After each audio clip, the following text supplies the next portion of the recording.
Je m'appelle Baptiste, j'ai 32 ans et je suis directeur d'une résidence Domitis. J'encadre une équipe d'une vingtaine de personnes qui va assurer derrière tous les services auprès de nos résidents. Je m'appelle Élise, j'ai 28 ans, je viens de l'hôtellerie-restauration et justement ce qui me manquait, c'était le côté social, humain. Je m'appelle Stéphanie, j'ai 45 ans. J'ai travaillé plusieurs années dans le monde des casinos, puis dans un grand groupe hôtelier français. Moi, j'ai fait un master en management des structures sanitaires et médico-sociales, ce qui m'avait ouvert les portes des maisons de retraite médicalisées, des EHPAD. Et après ça, j'ai intégré le groupe Domitis en qualité d'adjoint de direction. Après 5 années passées sur la résidence d'Orléans, je suis devenu directeur sur la résidence d'Angers en septembre dernier. Quand on arrive, il y a un parcours d'intégration qui est mis en place, personnalisé à chaque directeur, et on pèse sur différentes résidences, voire l'ensemble des services. On apprend Domitis. Le directeur d'une résidence Domitis doit être très polyvalent. On va gérer 36 choses à la fois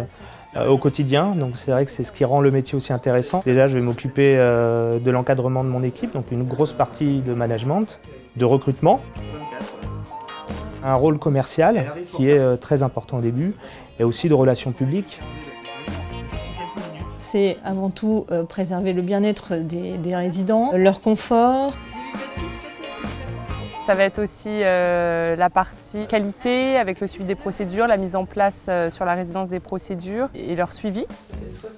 Il y a aussi une partie administrative et sociale qui font partie intégrante du poste. Je pense qu'un directeur d'une résidence Domitis est complètement apparenté à un chef d'entreprise.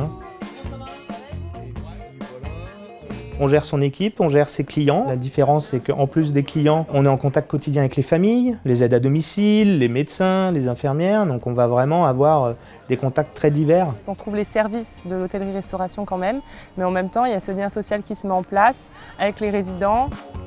Ce qui me plaît dans mes missions au quotidien, c'est aussi le contact qu'on va avoir avec nos résidents. On va rester professionnel tout en ayant une relation privilégiée. On gère de l'humain avant tout, donc la priorité, c'est l'humain. Avoir une quand même sensibilité avec le public senior. Tous les jours, ils ont quelque chose à nous apprendre. Tous les jours, on découvre de nouvelles histoires. C'est vraiment super sympa. C'est très gratifiant d'arriver sur son lieu de travail et de se dire que ce qu'on fait au quotidien, ça a un sens, qu'on apporte à nos clients ce qu'ils sont venus chercher.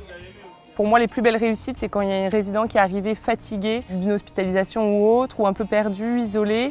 Et finalement, quelques semaines après, on retrouve le résident épanoui, qui se sent bien, qui vient aux animations, au repas, et voilà, qui se sent vraiment chez eux et heureux. Et ça, c'est les plus belles satisfactions pour nous.